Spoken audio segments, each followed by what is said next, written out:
저는 오늘 요한복음 8장 12절 말씀을 중심으로 세상의 빛으로 오신 예수라고 하는 제목으로 은혜를 나누고자 합니다. 한번 따라 하시면 좋겠습니다. 세상의 빛으로 오신 예수. 세상의 빛으로 오신 예수입니다. 예수님께서 사역을 하실 때에 예수님의 3대 사역이 있습니다. 예수님의 3대 사역이 마태복음 9장 35절 말씀을 보게 되어지면 예수님은 첫째로 회당에서 가르치셨고요, 두 번째로는 천국 복음을 전파하셨고, 세 번째로는 모든 약한 자들을 고치셨다라고 말씀하세요. 가르치시고, 두 번째로는 천국 복음을 전파하시고, 그 다음에 세 번째로는 모든 병든 자, 약한 자들을 치료하시는 사역을 베푸셨어요. 한국교회가 1884년도에 언더우드와 아펜셀러로 인해서 바로 이 한국에 기독교 복음이 들어왔어요. 한국 기독교가 여러분 대한민국에 들어오게 되어졌는데 기가 막힌 거예요. 너무나 기가 막힌 게 뭐였냐 하면은 너무 더러운 거예요. 이 조선이라는 이 나라가 너무 더러운 거예요. 냄새도 나고, 너무 가난하고, 그리고 또 너무 무식하고, 국민의 80%가 난 놓고 기억자를 몰랐으니까요. 80%입니다. 그 정도밖에 없었어요. 그리고 이제 선교사들이 못 참을 정도로 괴로운 게 뭐냐면 조선에 화장실이 없었어요. 어느 집에도 화장실이 없어요. 어느 집에도. 아무데나 똥을 싸는 거예요. 여자고 남자고. 여러분, 화장실 있는 집이 있습니까? 옛날 집이요? 없어요. 집 입구에 이 많은, 뭐라 그래요? 똥통이라 그래요? 이 많은 파놓고 똥 쌓아놨잖아요. 그 나중에 거름으로 쓴다고. 그래서 그 집안의 어르신들은 뭐로 했나요? 이거 유튜브로 나가는데 이거. 여러분, 집안의 어른들은 어떻게 있는가요? 요강, 이동용 화장실. 그래서 여러분, 이 화장실이 언제 생긴지 아십니까? 일제시대 때 일본이 우리나라 이제 한일합병을 하게 되어진 다음에 제일 못 참아가지고요, 제일 먼저 한 것이 뭐냐면 공중변소를 만들었어요. 그래서 동네마다 공중변소를 만들어서 돈 내고 화장실을 갔어요. 우리나라가 그런 나라였어요. 그리고 100명 있으면 80명이 글을 모르는 거예요. 글을 모르기 때문에 어떻게 했는가 하면 그들을 가르치는 겁니다. 그래서 기역, 니은, 디귿서부터 시작해서 그들을 가르치는 거예요.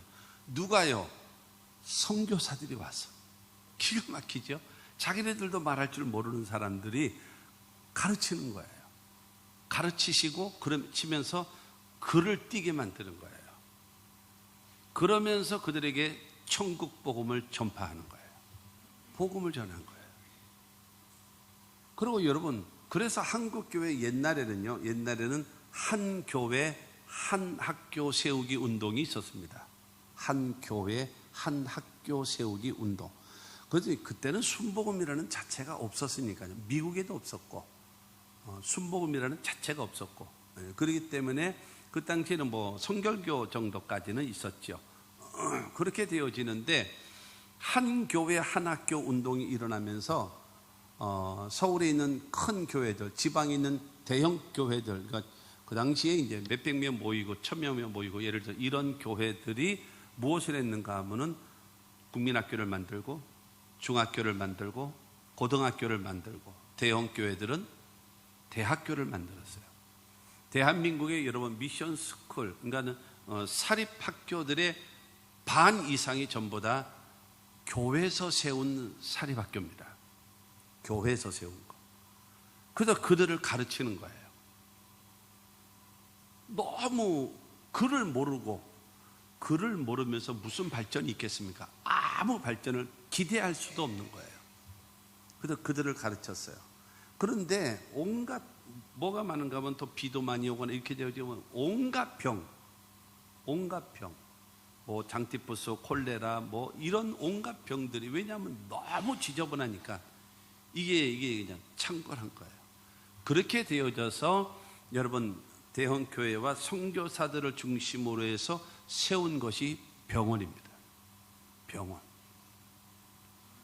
대한민국을 살리는 일에 여러분 중추적인 역할을 감당한 것이 교회라는 거예요.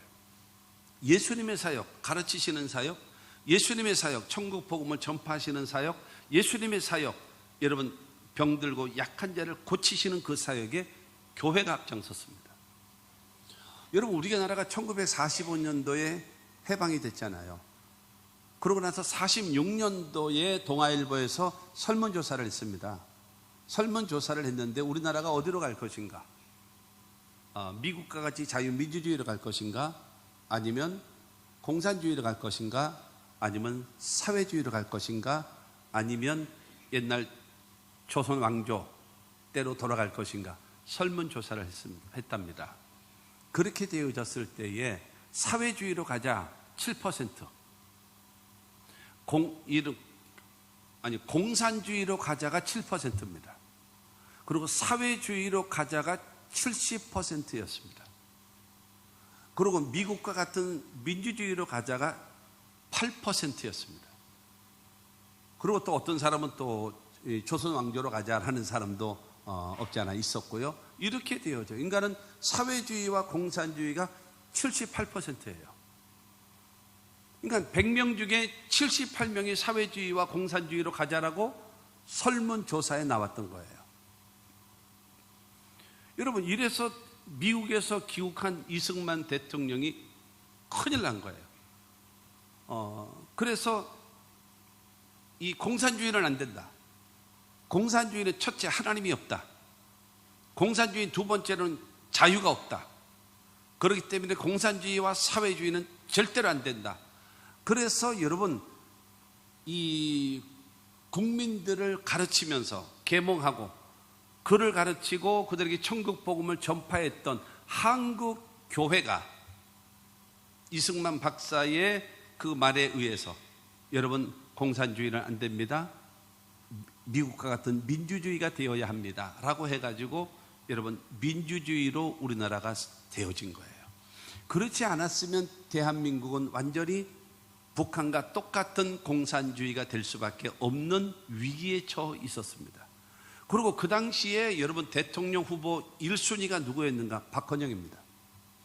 박헌영이는 여러분 이 남로당의 여러분 대표입니다. 이 충남 예천인가 예산인가 뭐 거기에 출신 사람인데 아주 똑똑해요. 그런데 공산주의 사상에 빠져가지고 그래서 그 사람이 여러분 그 당시에 남로당에 그 사람이 얼마나 있는가 하면 우리나라에 그 200만 명 정도가 있었답니다. 대통령 되는 것 아무 이상 없었어요. 근데 그가 하나님의 은혜로 위조 지폐를 만들다가 북한으로 도망갔죠. 그리고 여러분 우리가 1919년도에 3.1운동을 했잖아요. 3.1운동을 하게 될 때에 그 3.1운동 할 때에 그 33인의 그 지도자들 가운데 16명이 기독교의 목사와 장로들이었습니다. 그리고 여러분 천도교의 사람들이 거의 15명이 있었습니다. 그렇기 때문에 지금도 대한민국의 종교 이 단체를 국가에서 부를 때 천도교는 아주 미약하지만 그래도 천도교는 꼭 부릅니다. 왜냐하면 이 3.1 운동할 때의 그 주도 세력이 기독교와 천도교였거든요. 불교는 없습니다. 거기는 언제나 타협되어져 있기 때문에 불교는 없습니다.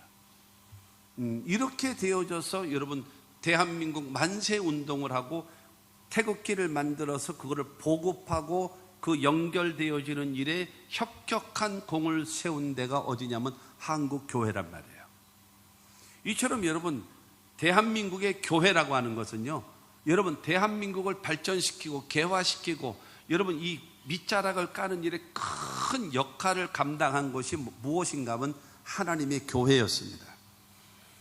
여러분, 이것은 예수님께서 여러분 가르치시고 천국 복음을 전파하시고 모든 병든 자와 약한 자를 고치시는 그 사역을 실천했기 때문에 대한민국이 이렇게 발전되어지는 데 밑자락에 큰 영향력을 끼치게 되어졌다는 거예요.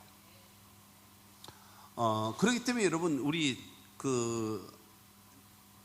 교회가 지금 교회가 교회다워지고 주의 종들이 주의 종다워지고 성도가 성도다워지면 하나님께서 대한민국을 회복시키실 겁니다. 놀라운 하나님의 축복으로 채워주실 것을 분명히 믿습니다. 그래서 예수님께서 그렇게 이제 가르치시고 천국 복음을 전파하시고 약한 자를 고치시는 사역을 하셨는데, 요한복음에 보게 되어지면요, 자기 선언을 합니다. 자기 선언이라고 하는 것은 뭐냐면은 예수님이 나는 누구다 라고 선언을 하시는 거예요. 그러니까 먼저 보면은 나는 생명의 떡이다. 너희 조상들은 광야에서 만나를 먹었지만 다 죽었지 않았느냐. 그리고 오병이의 기적을 베푼 그 다음 날이기 때문에 너희가 어저께 표적의 떡을 먹어도 배가 고파서 다시 지금 빵을 만들어 달라고 지금 오지 않았느냐. 그렇기 때문에 하늘에서 내려온 만나를 먹어도 죽었고 표적의 떡을 먹어도 배가 고파서 다시 떡이 필요한 것처럼 이 모든 것은 썩어질 양식이다. 내가 하늘에서 내려온 생명의 떡이다. 나를 먹는 자는 영원히 목마르지도 줄이지도 아니하리라 하신 거예요. 할렐루야. 자기 선언입니다. 자기 선언. 요한복음 10장에 보게 되어지면 나는 양의 문이다. 자기 선언. 나는 선한 목자다. 자기 선언. 그리고 또한 나는 길이고 나는 진리고 나는 생명이다 말씀하시고, 그리고 나는 부활이고 생명이다라고 선언하시고, 나는 포도나무다라고 선언하시면서 자기 선언을 하신 것이 여러분 여러 가지의 내용의 자기 선언입니다. 그런데 오늘 요한복음 8장 12절에 있는 이 말씀은 자기 선언을 하시는데 내가 세상에 온 생명의 빛이라는 거예요. 생명의 빛. 여러분, 이것을 이 예수님의 자기 선언, 그 선언을 먼저는 바르게 알아야 되고, 그리고 바르게 믿고 깨닫고 여러분 따르는 자가 되어지면 거기에 따르는 뭐가 있는가 하면 약속의 축복이 있습니다. 오늘 말씀을 통해서 여러분 세상의 빛으로 오신 예수가 어떤 분이신가를 깨닫게 되어지고, 예수님이 우리에게 요구하시는 것을 여러분 행할 수 있고, 그 다음에 약속하신 복을 받아 누릴 수 있는 우리 모두가 되기를 주의 이름으로 축원합니다. 첫째로, 예수는 세상에 오신 생명의 빛이십니다. 12절 말씀에 예수께서 또 말씀하여 이르시되 나는 세상의 빛이니 라고 말씀하고 있습니다. 나는 빛이다. 세상에서 빛이다. 빛이라고 하는 것은 여러분 반딧불도 있고 호롱불도 있고 그 다음에 전등불도 있고 그 다음에 태양빛도 있고 별빛도 있고 온갖 것 다 있다라고 하지 않겠습니까? 그리고 너도 빛 나도 빛이라고 말씀하시는데 예수님께서 말씀하십니다. 나만 빛이다. 나만 유일한 빛이다 라고 말씀하셔요. 나는 이 어두운 세상을 빛으로 온 유일한 빛이라고 예수님께서 말씀하고 있습니다. 요한복음 1장 9절 말씀을 보게 되어지면 참 빛, 곧 세상에 와서 각 사람에게 비추는 빛이 있었나니 라고 말씀하고 있어요. 여러분, 하나님께서 그 예수 그리스도를 이 땅에 보내주셨는데 그 예수 그리스도가 참 빛이 되고, 그리고 그 빛이 각 사람에게 비추어져서 그들을 구원하고 그들을 살리는 역사를 베푸신다라고 말씀하고 있는 것입니다. 여러분, 마귀는 도둑질하고 죽이고 멸망시키려고 오지만 예수님은 생명을 얻게 하고 더 풍성케 오신다라는 사실을 믿게 되기를 주님의 이름으로 축원합니다. 요한복음 12장 36절은 말합니다. 너희에게 아직 빛이 있을 동안에 빛을 믿으라. 그러면 빛의 아들이 되리라 말씀하셨습니다. 여러분, 세상의 빛으로 오신 그 예수를 믿으면 빛의 아들이 된대요. 여러분, 빛 가운데로 우리가 들어갈 수가 있게 되어지는 겁니다. 여러분, 빛 대신 예수를 각 사람에게 여러분 증거되어질 때에 우리가 그 예수를 믿게 되어지면 우리는 죄에서 병에서, 가난에서, 저주에서, 죽음에서, 영원한 멸망에서 우리를 구원하신다라는 사실을 믿게 되기를 주님의 이름으로 축원합니다. 여러분, 인간은 어떤 것인가? 창세기 1장에 보면은 천지와 만물을 태초에 하나님이 천지를 창조하시니라 빠라예요. 그리고 새와 짐승을 창조하시되 라고 할 때 아샤라고 하는 말이에요. 그리고 하나님의 형상과 모양대로 사람을 창조하시되, 그러니까 똑같은 창조인데 하나는 빠라, 하나는 아시아, 그 다음에 인간을 향해서는 야탈이라 그랬어요. 야탈은 뭐라고 그랬죠? 첫 번째가 여러분 고기성입니다. 고귀한 존재. 여러분, 우리 하나님께서 저와 여러분들을 만드실 때 어떤 존재로 만들었는가 하면 고귀한 존재로 만들었어요. 우리는 온 천하보다도 귀한 존재라는 사실을 믿게 되기를 주의 이름으로 축원합니다. 여러분 한번 따라 하시기 바랍니다. 나는 온 천하보다도 귀한 존재입니다. 옆 사람을 쳐다보시고요. 인사할 때는 첫째 눈을 쳐다보고, 두 번째는 웃지 말고. 왜 웃지 말아야 되는가 하면 지금 이 말하면서 웃으면 상대방을 비웃는 거야. 그렇기 때문에 웃지 말고 눈을 쳐다보고 하십시오. 당신도 온 천하보다도 귀한 존재입니다.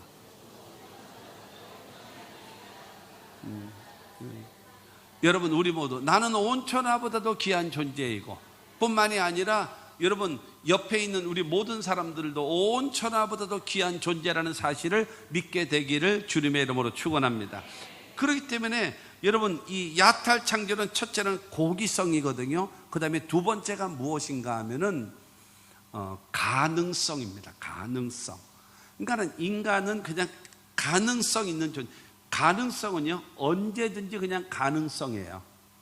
그런데 여기에 하나님을 만나면, 하나님이 도와주시면, 하나님이 함께 하시면 그것은 가능으로 바뀌어지는 거예요.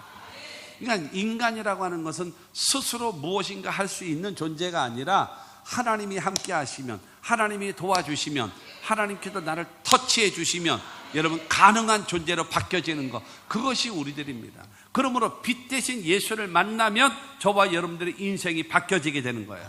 성경에 보게 되어지면 여러분, 이 세상의 빛으로 오신 예수를 만나게 될 때 인생이 완전히 바뀌었어요. 한 사람을 소개하면은 요한복음 4장에 보면 수가성의 한 여인이 나옵니다. 이 여인은 좀 문제가 있어요. 결혼을 5번이나 했어요. 그리고 네 남편을 데리고 오라 라고 얘기했더니 나는 지금 남편이 없습니다 라고 하자, 그래, 네가 남편이 없다는 말이 맞다. 네가 지금 사는 남자는 내 남편이 아니니라 이랬어요. 그러면 이 여자는 무슨 소린가 하면 여러분, 다른 가정을 이루고 있는 다른 남자와 불법적인 동거 생활을 하고 있는 사람이에요.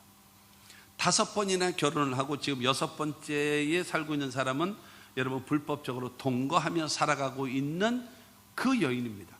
그러다 보니 어떻게 하겠습니까? 모든 동네에서 여러분 경계의 대상 1호, 그렇지 않겠습니까? 어느 집이든지 저 여자 얼굴 쳐다보기만 해봐 가만 안 놔둔다고 하면서 여러분 그러지 않겠습니까? 그리고 다 싫어하는 거예요.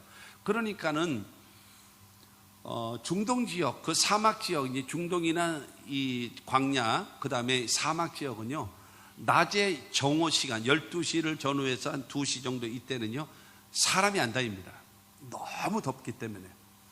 옛날에 제가 이제 옛날 군대에도 지금도 지금 어떤지 모르겠습니다만은 8월달 되어지면요 군대에서 점심시간이 11시 45분서부터 1시까지가 점심시간이에요. 그리고 1시부터 그 다음에 오후 훈련을 하거든요. 그런데 8월달은 너무 더우니까 1시부터 2시까지 오침 시간이 있습니다. 잠을 자라. 그래서 잠을 보충하고, 그 다음에 왜냐하면 그 더울 때 훈련하면은 능률이 없고 오히려 사고 날 가능성이 있기 때문에 그런 오침 시간이에요. 그러니까 낮에는 안 다녀요. 그러니 중동 지역은요 더한 거죠. 정오되어지면 사람이 일체 안 다닙니다. 그리고 해가 여러분 기울어져 가고 있을 때, 그때 돼서 가정주부들이 우물가에 와서 물을 뜨러 오거든요. 그런데 이 수가성 있는 이 여인은요 정오 시간에 물 뜨러 온 거예요. 서로 피차 꼴보기 싫으니까. 서로 우리 보지 말자. 이래서 남들 다니지 않냐는 정오 시간에 여러분 물들어 온 여인입니다. 그때 예수께서 여인아 내게 물을 좀 한 잔 주시오라고 요청을 합니다.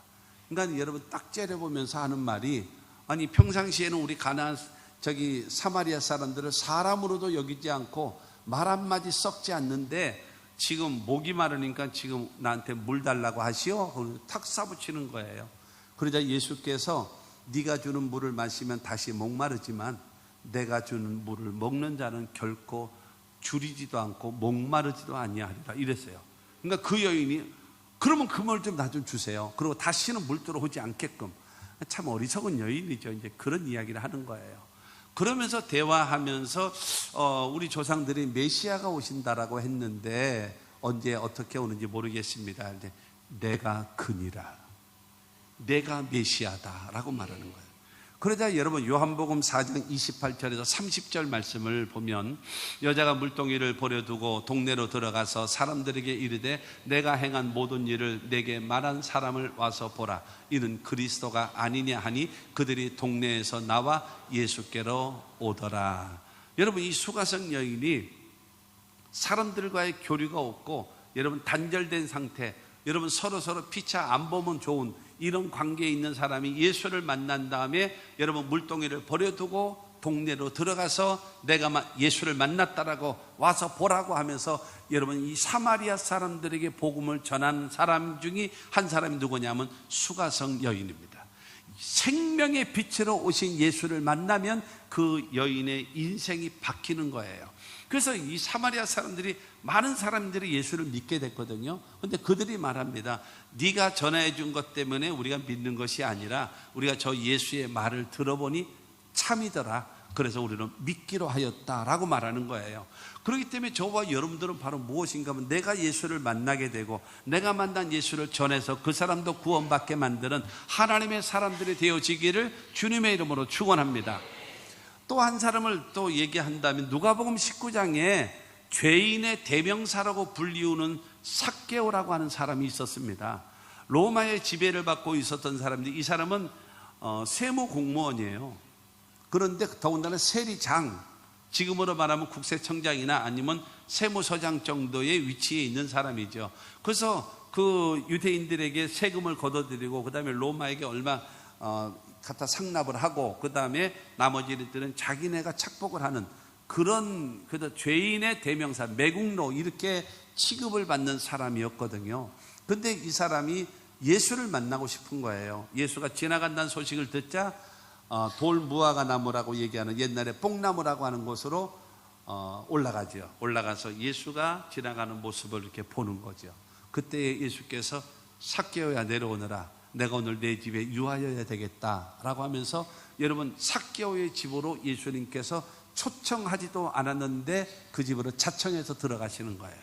그래서 삭개오가 주는 음식도 먹으면서 대화하면서 여러분 가르치시고 천국 복음을 전파하시고 대화할 때에 이 누가복음 19장 8절 말씀을 보면 삭개오가 서서 주께 여짜오되 주여 보시옵소서, 내 소유의 절반을 가난한 자들에게 주겠사오며 만일 누구의 것을 속여 빼앗은 일이 있으면 내 갑절이나 갚겠나이다.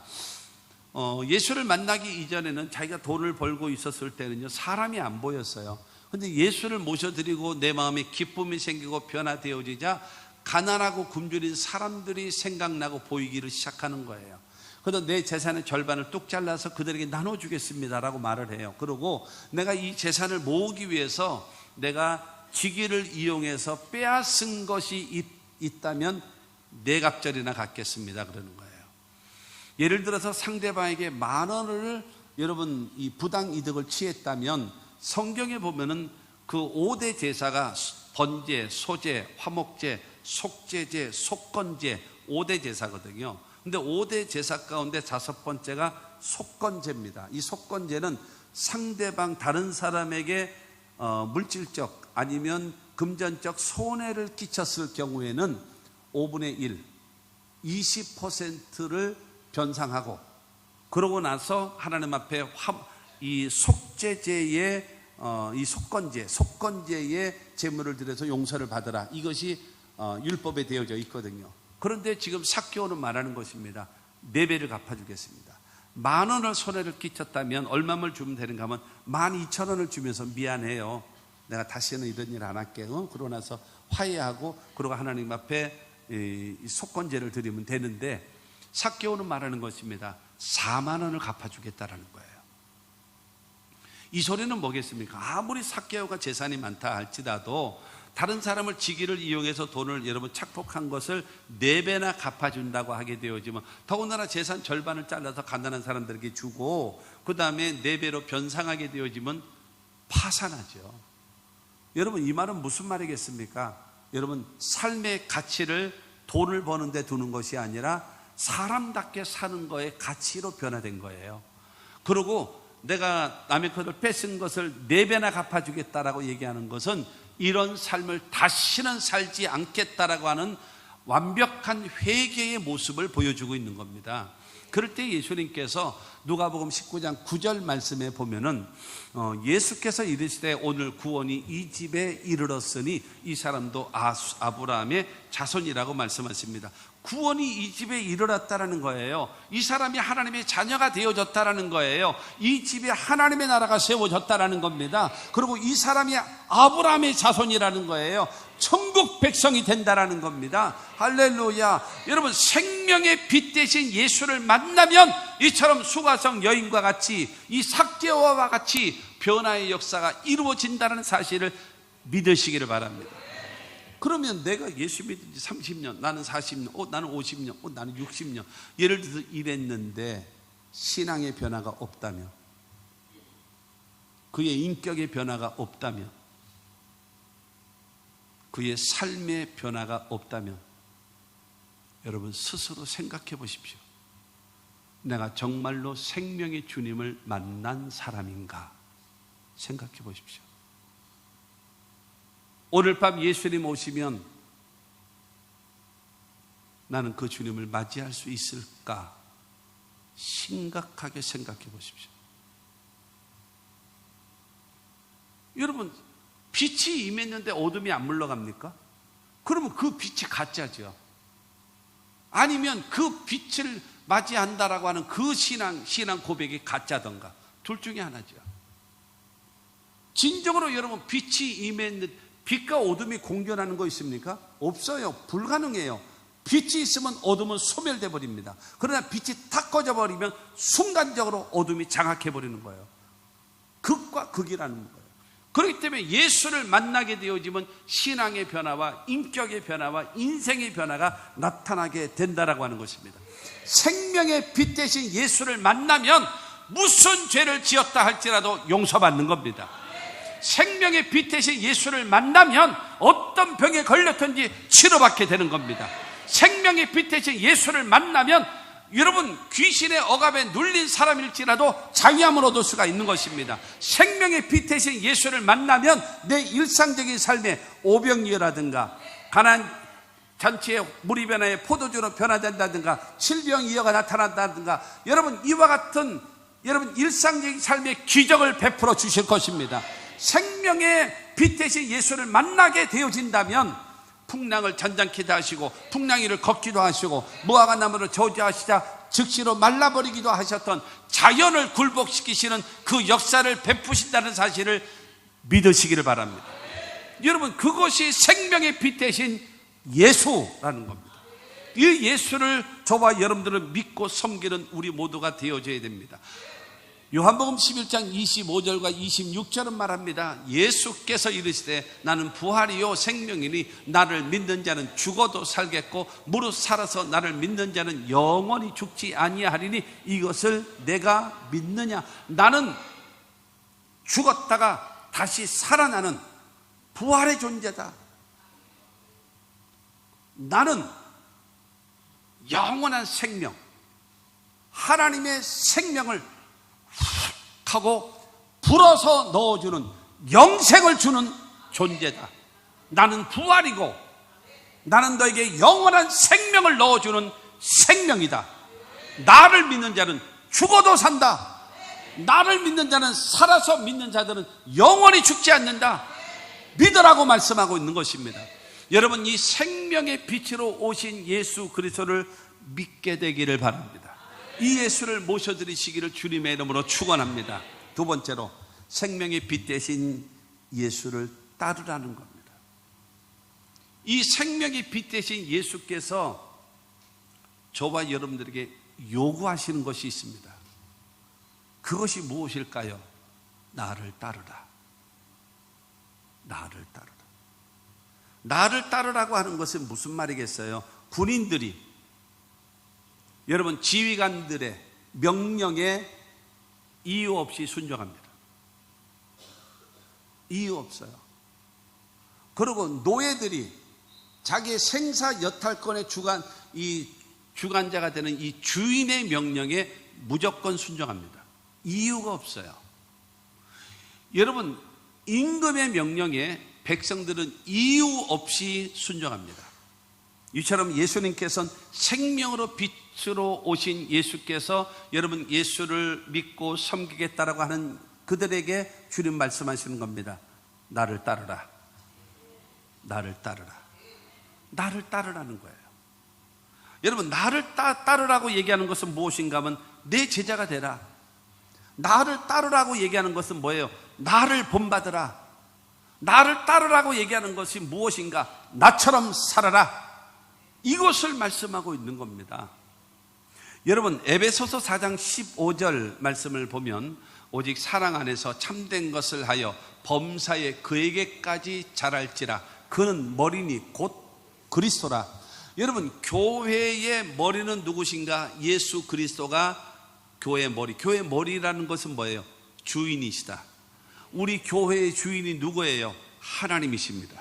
할렐루야. 그럼 우리 교회의 존재 목적, 우리 교회의 존재 목적이 첫 번째가 무엇입니까? 하나님의 주권을 세워드리고, 하나님의 주권을 세워드린다는 것은 무슨 말이에요? 하나님이 주인이십니다. 여러분 우리 대한민국의 주인이 누구입니까? 대한민국의 주인은요 국민된 저와 여러분들이 우리 주권자입니다. 별로 아멘이 좀 약해지네요. 여러분 대한민국에 살고 있는 우리들은요 이 대한민국의 주권자는 바로 누군가? 대통령이 아니에요. 우리가 주권자입니다. 우리가 다만 지금 윤석열이라고 하는 사람을 대통령으로 뽑아서 그 다음에 이끌어갈 수 있도록, 통치할 수 있도록 우리가 위임한 것이지, 여러분 이 대한민국의 주인은 누구냐? 여러분 대한민국의 국민된 저와 여러분들이 주권자이고 주인이라는 사실을 여러분 분명히 이거는 아시죠? 여러분 그렇게 되는 겁니다. 그렇기 때문에 교회의 머리가 누구냐? 그리스도다. 그러면 교회의 몸은 뭐냐? 하나님의 교회라는 거예요. 그러면 나는 뭐예요? 우리 성도된 우리 모두는 나는 뭐지요? 저와 여러분들은 그 교회의 지체들, 모든 몸에 여러분 수 없는 지체들이 있지 않습니까? 이 지체들이 모이게 되어지면, 여러분 큰 집을 지으려면 뭐가 많아요?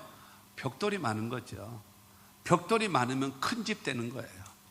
벽돌이 조금이면 조그만 집 짓는 거고, 그렇게 되어지기 때문에 여러분 우리는 이 교회의 머리는 그리스도고, 그 다음에 이 교회는 바로 이 몸은 교회의 몸이 이 그리스도의 몸, 그리고 우리들은 그 교회의 지체들. 그렇게 되어져서 누구 중심으로? 머리를 중심으로 해서. 사람은 그런 거 있어요. 위급한 상황이 되어지면 이 순발적으로, 인간이 본능적으로요 손이 머리로 올라옵니다. 왠지 아십니까? 머리가 깨지면 죽는 거예요. 모든 육체의 기능은 여러분 머리를 보존해요. 머리를 지켜요. 여러분 아무리 아빠 손, 엄마 손, 뭐 삼촌 손 붙잡고 갈지라도 애가 탁 넘어지면 어떡하나? 이거 꽉 잡나요? 아니에요. 놔요. 그리고 땅을 짚어요. 왜 짚는지 아십니까? 머리를 지키기 위해서. 이게 땅을 짚지 않고 그냥 머리가 바로 바닥에 여러분 헤딩 부딪히게 되면 어떻게 될까요? 그 자리에서 죽어버립니다. 그렇기 때문에 본능적으로 손이 오는 거예요. 그러니까 무엇인가 하면 머리 중심입니다. 머리 중심. 머리 중심. 뭐 요한계시록 보면 666이라고 하는 그거 있잖아요. 근데 그게 어디 있다 그러죠? 이마에다 붙인다 그랬어요. 이마박에다. 왜요? 손목에다 붙이지 발목에다 붙이지. 여러분 손은 잘라질 수 있잖아요. 발은 잘라질 수 있잖아요. 이마가 잘라지면 그건 죽는 거예요. 그렇기 때문에 죽을 때까지 있는 그 바코드, 그거 666이 여러분 이마에는 있는 거예요. 그러니까는 모든 중심은 바로 무엇인가 하면 머리입니다. 그 머리가 누구냐? 예수라는 거예요. 예수의 생각, 예수님이 하시는 대로 온 지체가 뭐 하라는 거예요? 따라가라는 거예요. 그러면 그 사람이 건강한 겁니다. 사람이 건강한 사람은 뭐예요? 모든 육체의 각 지체 기능들이 자기의 역할을 잘 감당하면 그 사람은 건강한 거예요. 그러니까 뭔가 하나가 문제가 되어지면 그 문제된 것이 몸 전체를 힘들게 만들고 어렵게 만들지 않습니까? 우리 모두가 다 건강해서 우리 순복음 평택중앙교회라고 하는 우리 교회가 건강한 교회. 할렐루야. 20세기까지는요 교회가 지어지고 큰 교회가 되어지면 성공적이다 뭐 이런 말을 썼어요. 그러나 21세기에 넘어와서는 교회를 지었냐 안 지었느냐, 크냐 적냐, 많으냐 적으냐 이게 중요한 것이 아니라 그 교회가 건강하냐 건강하지 않냐라는 거예요. 소원 중에 하나가 바로 무엇인가 하면 우리 교회가 건강한 교회가 되기를 원합니다. 여러분들도 동의하시죠? 여러분 건강한 교회를 이루어져 나가야 된다라고 하는 여러분 사실인 것입니다. 그래서 예수를 따라가는 거예요. 예수를 본받아가는 거예요. 그래서 그것이 예수님이 우리에게 요구하시는 것이다라는 겁니다. 그러면서 예수님 말씀하시는 거예요. 사도 바울을 통해서 빌립보서에 예수님은요 하나님과 본체래요. 그리고 동등된 자래요. 그러니까 같은 삼위일체 하나님이시죠. 근데 그 계획을 섭리하시고 계획을 세우신 하나님께서 타락한 인간을 구원하시기를 원하시는 그 계획이 있는데 그 계획에 의해서 예수께서 겸손하게 알았습니다. 그러고 나서 육체를 입고 이 땅에 오신 분이 예수라는 거예요. 할렐루야. 그런데 이 땅에 오신 것으로 끝나는 것이 아니라 인류의 죄를 감당하기 위해서는 십자가에 못 박혀 죽어야 한다는 거예요. 그러자 예수님께서는 그 십자가의 죽음을 아멘 하고 따르시는 거예요. 빌립보서 2장 7절과 8절 말씀을 보면 오히려 자기를 비워 종의 형체를 가지사 사람들과 같이 되셨고 사람의 모양으로 나타나사 자기를 낮추시고 죽기까지 복종하셨으니 곧 십자가에 죽으십니다. 십자가에 죽기까지 자기를 낮추시고 하나님의 뜻에 복종하신 분이 누군가? 예수님이라는 거예요.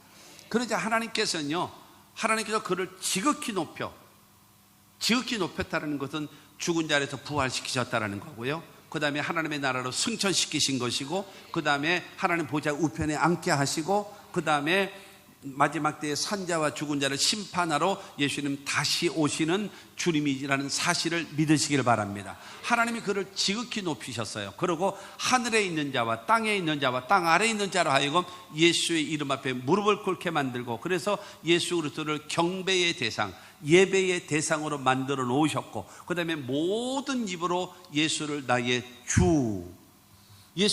주라고 얘기하는 것은 백성된 자들이 임금에게 쓸 때의 주라고 말하고요. 그 다음에 노예된 자가 자기 주인에게 말할 때 주라고 말을 하고, 뿐만이 아니라 죄인된 자가 자기를 구원해 주는 구원자를 향하여 주라고 말하고, 그 다음에 피조물된 인간이 창조주 하나님 앞에 말할 때 주라고 말하는 겁니다. 그래서 예수 그리스도를 주로 시인하여 하나님께 영광을 돌리게 하느니라.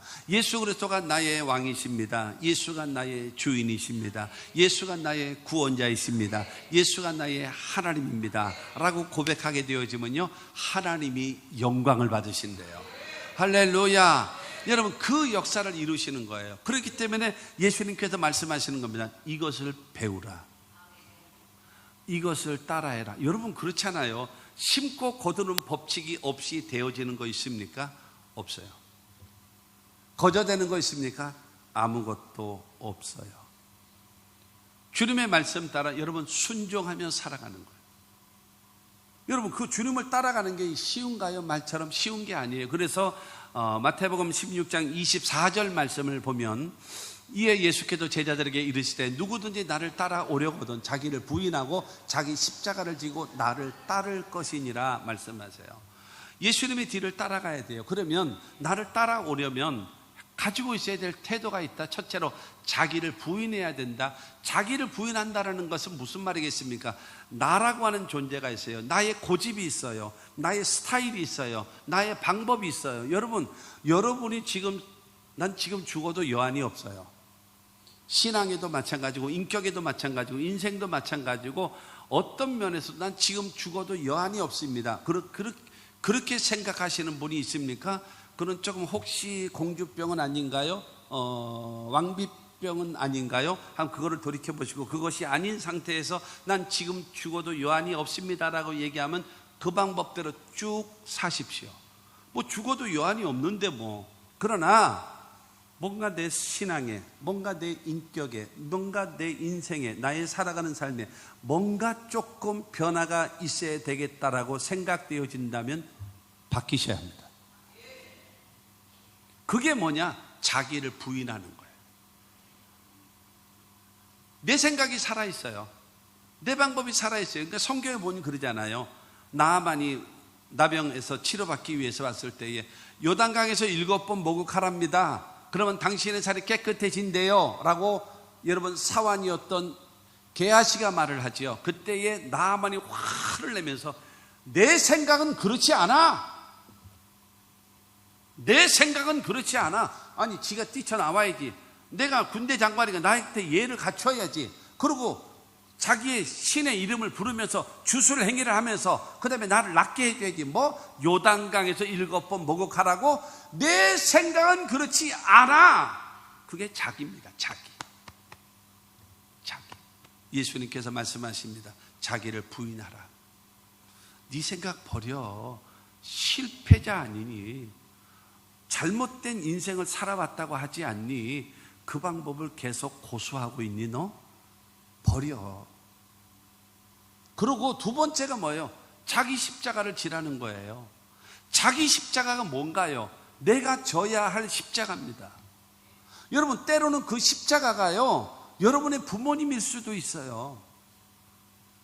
그 십자가가 때로는 여러분의 자식일 수도 있어요. 또 어느 경우는 병든 자식일 수도 있고요. 어느 경우는요 꼴보기 싫은 남편이 여러분에게 십자가일 수도 있어요. 그럼 반대로 여러분의 부인이라는 사람이 정말로 주여 내가 어쩌다 이 인간을 만났나? 내 인생에 한이 있다면 당신을 만난 거다.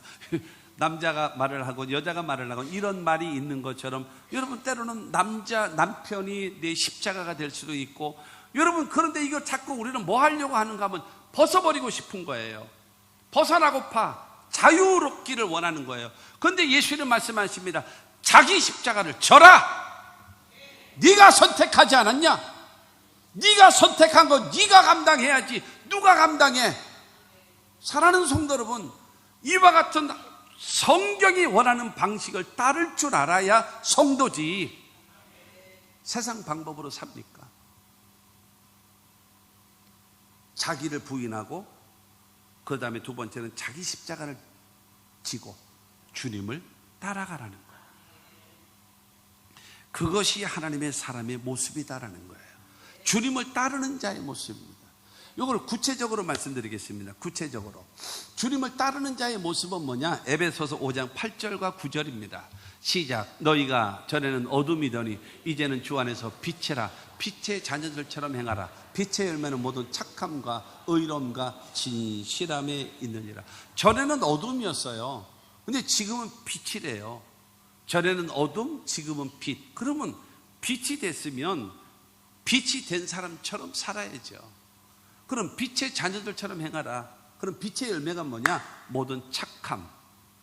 두 번째는 의로움. 세 번째는 진실함. 그러면 자 구체적으로 착하다라고 하는 것은 사람과의 관계 속에서 착하게 나타나라는 거예요. 착하다라고 하는 것은 뭔가 이게 탁 부딪힘이 있잖아요. 트러블이 생기잖아요. 트러블이 생길 때에 거기에 대한 반응을 보고 저 사람 너무 악하네. 야, 저 사람 참 천사같이 착하네. 그잖아요. 반응을 보고 평가하잖아요. 그 평가를 착함으로 평가받는 사람이 되라는 거예요.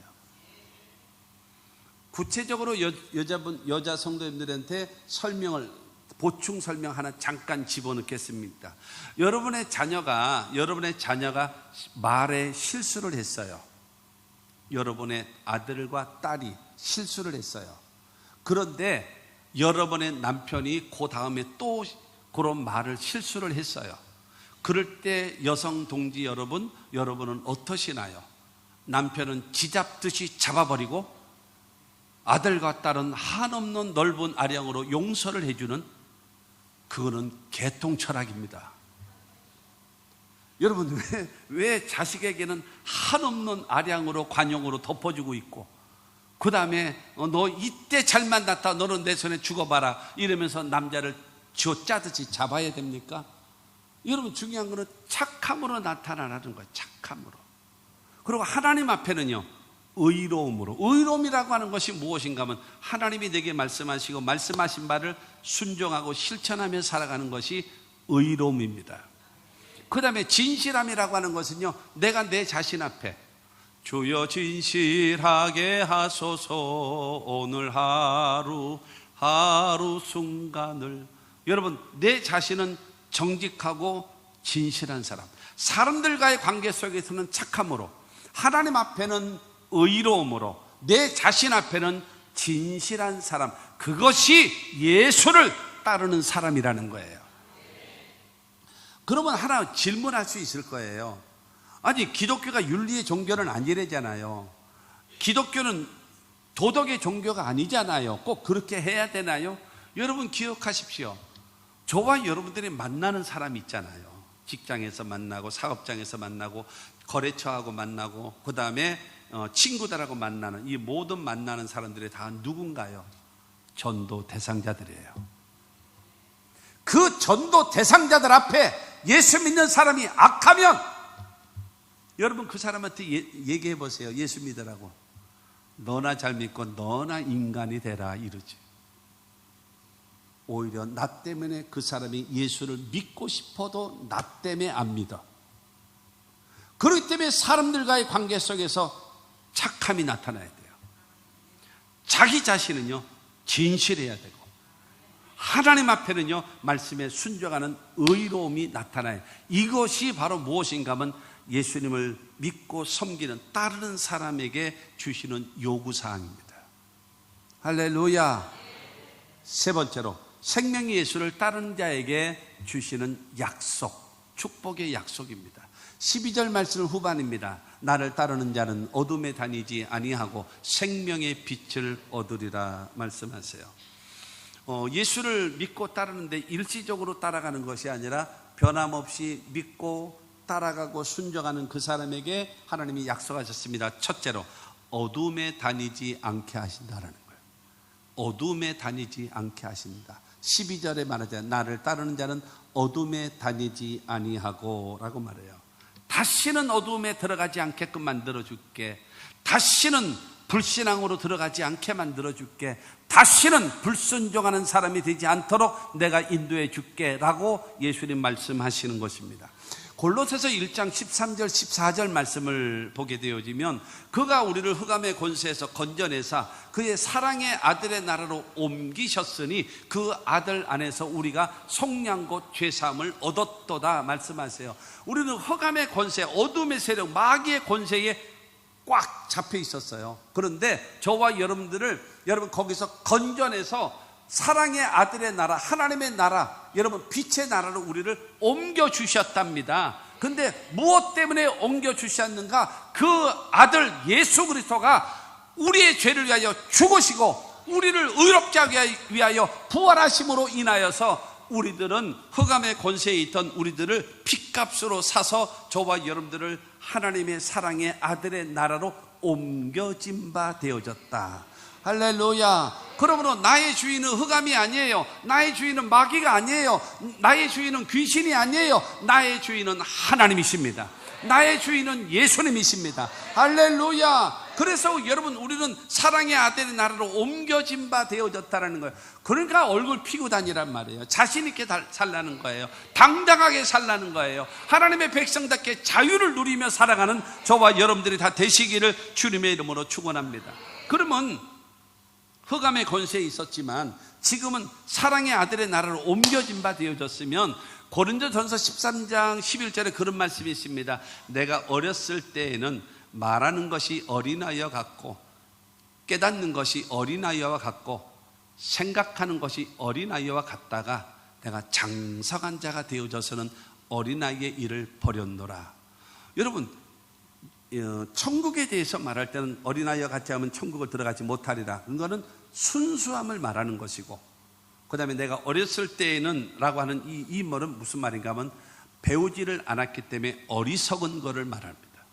그러니까 예수 안 믿을 때 어리석었을 때에는 뭐가요? 여러분, 생각하는 것이, 말하는 것이, 깨닫는 것이 어리석고 무식한 생각과 깨달음과 말을 했지만, 내가 장성한 자가 되어져서는 이 어린아이의 일, 어리석은 생각, 어리석은 깨달음, 어리석은 말, 이거를 다 버리고 긍정적이고 적극적이고 창조적이고 믿음의 말과 소망의 말과 사랑의 말로 바뀌었다라는 거예요. 할렐루야. 왜요? 내 인생의 주인이 바뀌었잖아요.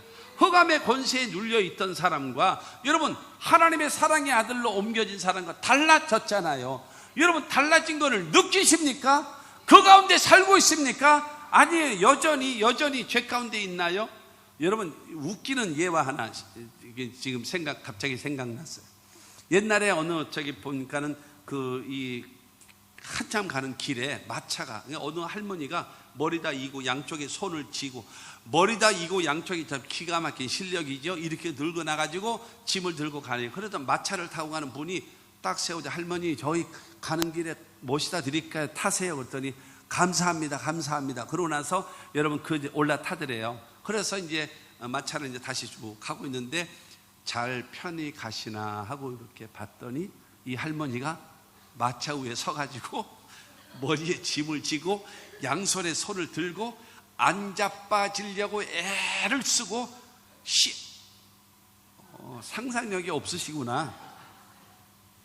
그랬더니 이 마부가 할머니 그냥 앉으세요. 그리고 머리짐 내려놓고 다 내려놓으세요. 아이고, 태워준 것만 해도 감사한데 이 짐을 어떻게 내려놔요? 여러분, 이렇게 신앙생활 하고 있지는 않습니까? 여러분, 내 짐을 여호와께 맡겨서 버리라 하셨는데 내 짐을 그냥 아멘은 잘해. 무거운 짐을 나 홀로 지고 견디다 못해서 꼬꾸라지는 거예요.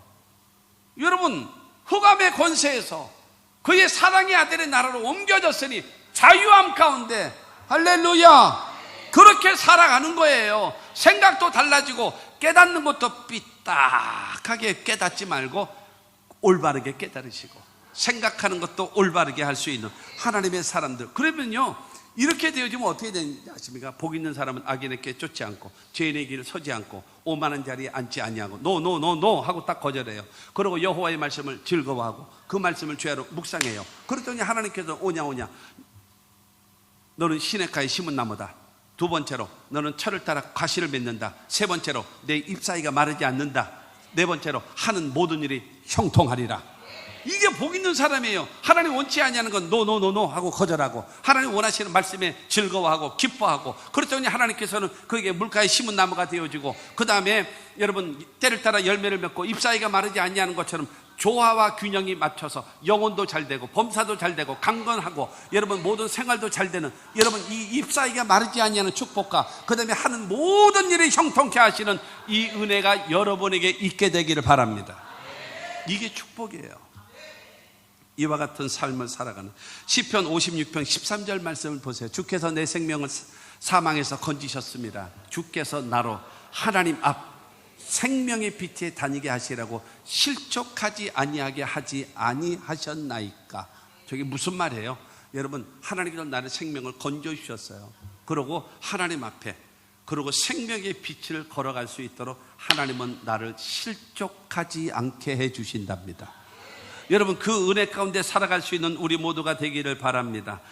하나 더, 두 번째가 생명의 빛을 얻게 하신대요. 12절 마지막에 생명의 빛을 얻게 하신다. 요한복음 5장 24절이잖아요. 내가 진실로 진실로 너에게 이르노니 내 말을 듣고 또 나 보내신 이를 믿는 자는 영생을 얻었고 심판에 이르지 아니하나니 사망에서 생명으로 옮겼느니라. 여러분, 예수를 믿고 하나님을 섬기는 사람에게는요, 영생을 얻었대요. 과거형입니다. 영생을 얻었습니다. 여러분, 예수를 나의 구주로 믿으시는 분 아멘 하십시오. 하나님을 나의 아버지로 믿으시는 분 아멘 하십시오. 여러분은 영생을 얻은 자입니다. 그리고 심판에 이르지 아니하나니, 마지막 때에 백보자 심판 때에 우린 심판받지 않고 패스할 수 있는, 넘어갈 수 있는, 여러분 심판을 받지 않아요. 그리고 지금 현재는요, 사망에서 생명으로 옮겨진 바 되어진 하나님의 사람이기 때문에 마지막 때 심판받지 않게 되어짐을 믿게 되기를 주님의 이름으로 축원합니다. 그래서 요한복음 5장 29절은 말합니다. 선한 일을 행한 자는 생명의 부활로, 악한 일을 행한 자는 심판의 부활로. 모든 사람은 죽어요. 예수 재림하실 때 다 부활하거든요. 부활하는데 두 가지로 부활해요.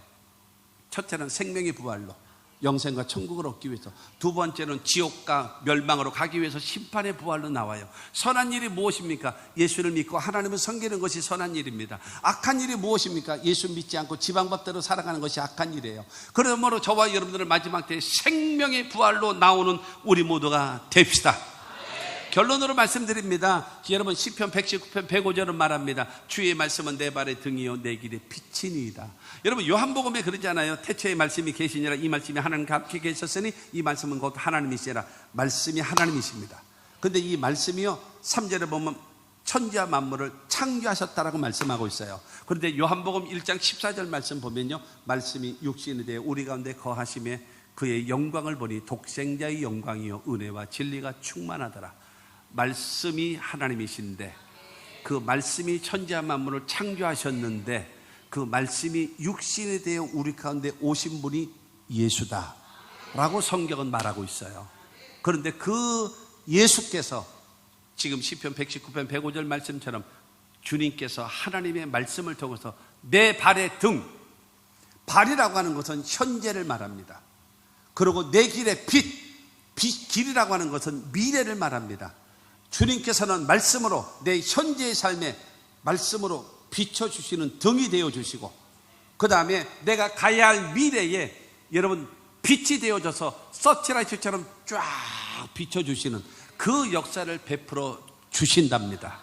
그러므로 이 생명의 빛으로 오신 예수를 믿고 의지하십시오. 그리고 그 예수를 따라가십시오. 자기를 부인하고 자기 십자가를 지고 주님의 뒤를 따르는 것입니다. 여러분, 사람 앞에는 착함으로, 하나님 앞에는 의로움으로, 내 자신은 진실함으로 따라가십시오. 그러면 하나님께서 우리에게 따르는 약속입니다. 첫째로 다시는 어둠에 다니지 않게 하리라. 두 번째로는 생명의 빛을 주리라. 여러분, 이 은혜를 가운데 여러분 살아가는 우리 모두가 됩시다. 이 세대를 본받으며 살아가지 말고 하나님의 백성답게 여러분 맑고 밝고 환한 하나님의 축복이 있기를 주의 이름으로 축원합니다.